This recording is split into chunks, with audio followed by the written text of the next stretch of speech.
Is anyone surprised that the Australian Labor government possibly has Trump Derangement Syndrome? I'm not surprised. And I'm saying this because earlier today we learned that Donald Trump Jr., his tour that was organized in Australia by Turning Point Australia, were having a few issues, unforeseen circumstances, and have had to postpone the show. Now, this might have changed in this little while because we're hearing now that some of these issues may have been resolved, but it could be too late for the tour. This is what the post by Turning Point Australia said. It seems America isn't the only country that makes it difficult for the Trumps. Turning Point wished to advise that due to unforeseen circumstances, Donald Trump Jr. live scheduled at the Aware Super Theatre on Sunday, 9th July 2023 has been postponed. Now, Donald Trump Jr., the son of former President Donald Trump, was doing a nationwide tour of Australia. And of course, we had the usual lunatics on the left here, the usual activists, Antifa and these types, doing their darn best to try and get the visas cancelled, cause all types of issues for the organizers. And of course, the police and all these organizations, they usually play ball with these activists and create more havoc for these type of shows to be organized in our country. But as it turns out, it appears that possibly the government itself, the Australian Labor government, who are infected with Trump derangement syndrome themselves, and there's plenty of evidence of their derangement, may have slow-walked the visa process. Now, latest news is that it has been approved, but of course, I haven't seen an official confirmation as such. And I'm also learning that apparently the visa application was put through in May, and it should only take about 21 days for such a decision to be made by the Australian government, particularly for a high-profile person such as Don Trump Jr. They would exactly know who he is. So the fact that they slow-walk this till the last minute almost, until the organizers and the public started to speak about this, because obviously they had to postpone the shows because they weren't doing anything about it. It turns out now they might have had a change of heart and approved the visa. This is all unconfirmed. But even if they did that, they've already made it so difficult for the Australians, the many Australians that wanted to go to this show and participate in this event and listen to Don Trump Jr. Speak. Like, we're living in a country where these governments, these left-wing lunatics, are running rampant over our access to information. They want to censor us. They want to stop us listening to and engaging in political conversations and discussions that they don't agree with, right? What happened to Australia? Like, what are these people doing? And we're putting up with their Trump derangement syndrome. It is quite frankly pathetic from these groups. There is no reason that's justifiable for stopping someone like Don Trump Jr. from coming to this country to speak with Australians of a different political persuasion.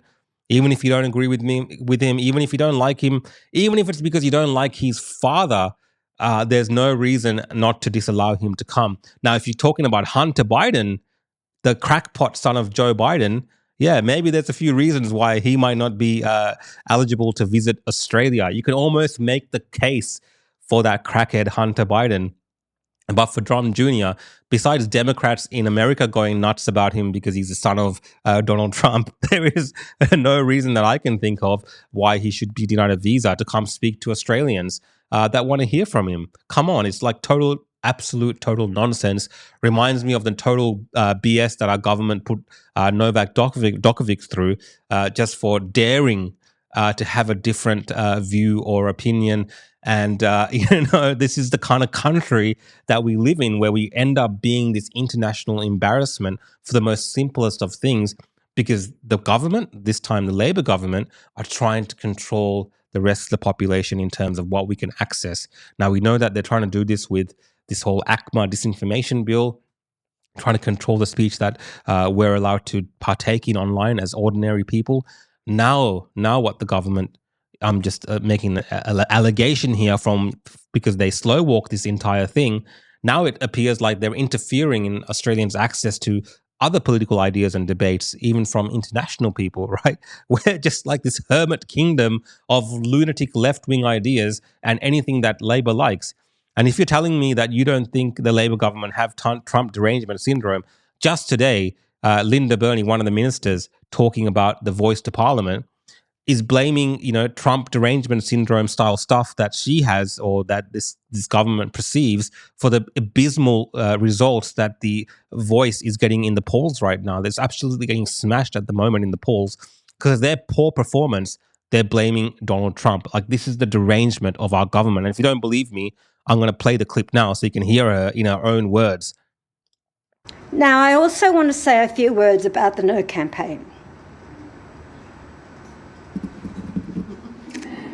The No campaign is being run by a group called Fair Australia.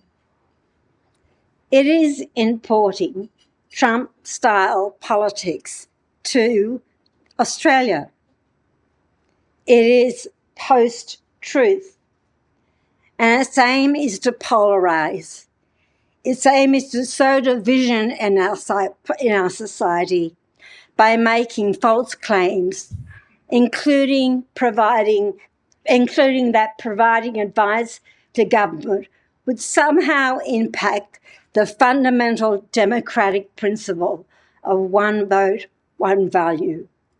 So yeah, like, these people are completely Trump derangement syndrome infected. You can hear it in their voices when they're talking about these things and democracy and one vote and all this kind of nonsense. When really the reason that the voice is potentially failing, I know I'm going off on a tangent, the reason it's failing is because these people are ineffective communicators, and the rest of the population who are asking valid questions are challenging them on it. And because they're being challenged now, they're calling it something else. Anyway, guys, hopefully the tour goes ahead. I think it's very vital that Australians have access to and engage with people from overseas. They're allowed to come to Australia, discuss these ideas about democracy, different ideas of politics, even if it's about woke things and virtue signalers and against the left. It shouldn't matter in Australia. We should have access to all of these things, because you know what? The Australian government would roll out the red carpet for like a Greta Thunberg. You think they'd sit on Greta Thunberg's visa for 21 days or more? No, it would be improved instantly.